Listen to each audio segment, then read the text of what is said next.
E a emoção nunca é inteligente. A emoção é desinteligente, a emoção é burra. Ela nunca vai passar de 1 ano de idade.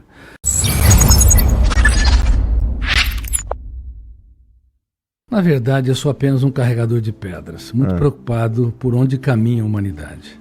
Nós estamos adoecendo rápido e coletivamente. O culto à celebridade é um sintoma de uma sociedade doente. Ninguém é melhor nem maior do que ninguém.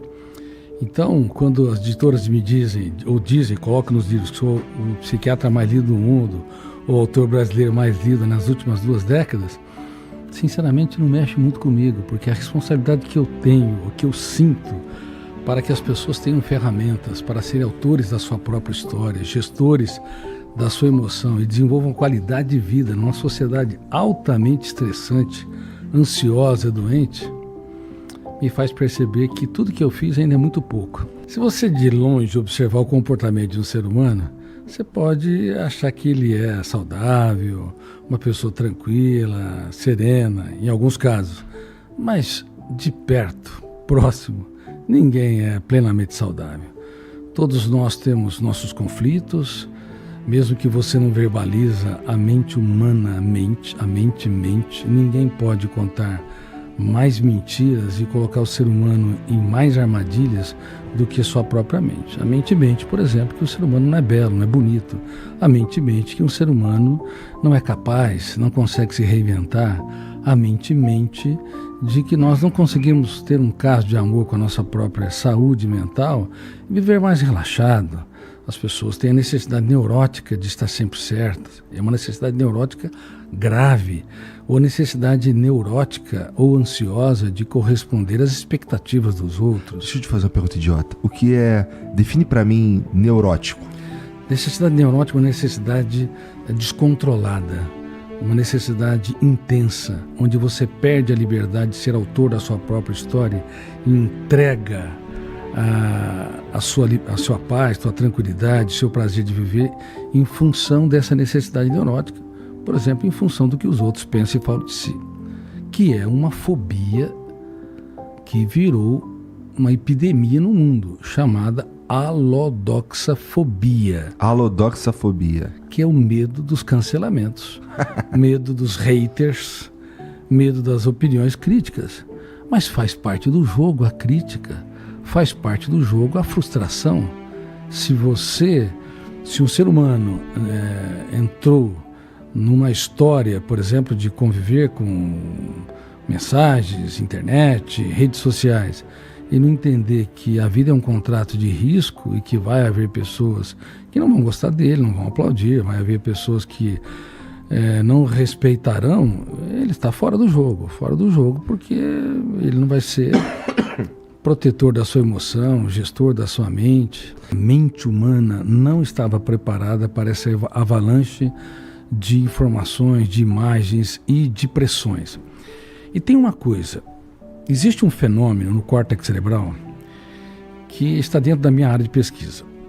Eu escrevi, antes de publicar meu primeiro livro, mais de 3.000 páginas, sobre uma das raras teorias que trata da construção de pensamentos, que é a última fronteira da ciência. O Homo sapiens é um ser pensante, a única espécie que pensa e tem consciência que pensa em meio a mais de 10 milhões de espécies. E pensamos mal, usamos de maneira inadequada a própria construção de pensamentos e frequentemente somos carrascos de nós mesmos, inclusive quando você usa o pensamento para sofrer pelo futuro ou para ruminar perdas, mágoas e frustrações. Bom, nessa teoria também eu estudei o processo de construção do eu, que representa a consciência crítica, a capacidade de escolha, a autonomia. E este eu é mal formado não apenas nas escolas básicas de ensino fundamental e médio, mas nas universidades, inclusive do mundo todo. Porque, no fundo, a emoção ela tem uma implicação muito grande, não apenas na gênese ou na confecção das doenças físicas e psíquicas, mas também a emoção, se não bem gerida, ela pode comprometer a criatividade, a capacidade de você se reinventar e dar respostas brilhantes. Mas o erro que ocorreu foi que as pessoas acreditaram que a emoção é inteligente, e a emoção nunca é inteligente. A emoção é desinteligente, a emoção é burra. Ela nunca vai passar de 1 ano de idade.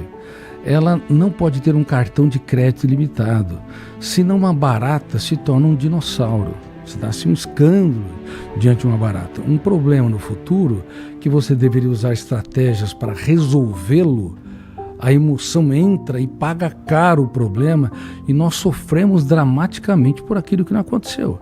Tem pessoas no mundo todo vivendo uma vida miserável, ainda que morem em palácios, porque querem que a sua emoção seja inteligente, quando na verdade ela é desinteligente, ela é inconsciente, ela não pode ser gerida por si mesma. Então quem tem que gerir a emoção? O eu, que representa, reitero, a capacidade de escolha, a consciência crítica, a autonomia. Só que esse eu, ele é muito mal formado, mesmo em universidades como Harvard, Cambridge, Stanford.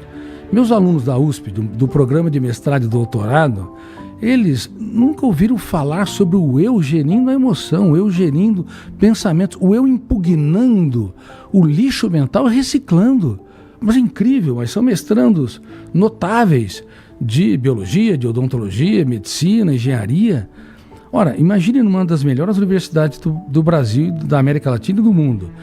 Imagine também que Harvard, Cambridge, Oxford, a Universidade de Pequim, de Tóquio, enfim, não ensina nada sobre os alunos. Então, como é que o veículo da mente vai ser dirigido? Como é que nós vamos desenvolver saúde mental se essa sociedade, como você disse, é urgente, saturada de informações, se o nosso cérebro não estava preparado para essa quantidade de dados? Uma criança de 7 anos de idade tem mais informações que o imperador romano tinha no auge de Roma. Não é sustentável?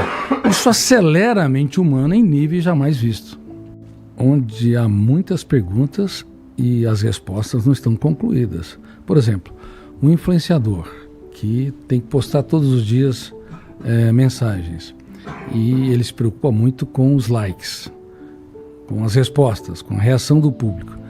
Ele pode vender sua paz, que vale ouro, em função da reação ou da expectativa dos outros. E isso é muito grave. Se você trabalha, se você é transparente, se você quer contribuir com a humanidade e se você liberta o seu imaginário para criar novas postagens, novos modelos de entrevistas e o faz de maneira espontânea, sem se preocupar excessivamente com a opinião dos outros, o teu trabalho não tem um desgaste do córtex cerebral altíssimo. Você não tem alto índice GEI, G-E-E-I, gasto de energia emocional inútil. Mas os influencers no mundo todo têm alto índice GEI, gasto de energia emocional inútil. E esgota o cérebro mais do que 2, 3 ou às vezes 10 braçais. O cérebro está no estado de alerta constante. Isso gasta energia de maneira atroz.